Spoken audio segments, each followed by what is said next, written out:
All right, next question. What's the benefit of doing a DSG tune on a tuned B8S4? Well, there are many. Would you like to Yeah, discuss that?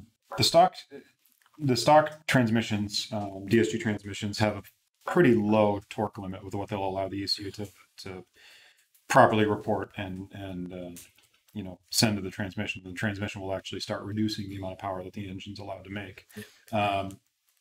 In ye olden days, lots of tuners would get around that by just faking the output to the transmission, and then you don't need a TCU tune to make all this engine power. That correlates though to pretty poor shift quality, because you're kind of lying to the transmission as to how much power you're making.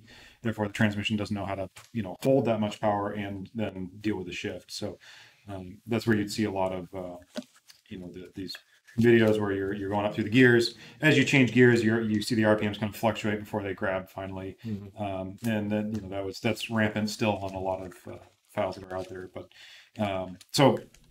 TCU tune, if it's done properly, will help you control all of that as it should be. So you can give the TCU all the amount of torque from the engine that it's actually making, and then properly control the clutches. Yeah, I mean, for that amount of torque. So, and then that's just the basics to even get the power to hold. And then you also get the increased launch RPM, shift points, rev limits, shift speed. So there's some fundamental fixes that the TCU tune is required for, and then there's all the performance goodies you get with it. Yeah. I mean, it's really cool. The DSG, as we've discussed before, is an active clutch. You can program it to give more or less clamping force when you need it. Yep. With a manual transmission, you literally have to unbolt the transmission, remove it from the car, unbolt the clutch, in many cases the flywheel as well, and then increase the stiffness of the spring diaphragm and the pressure plate. Yeah.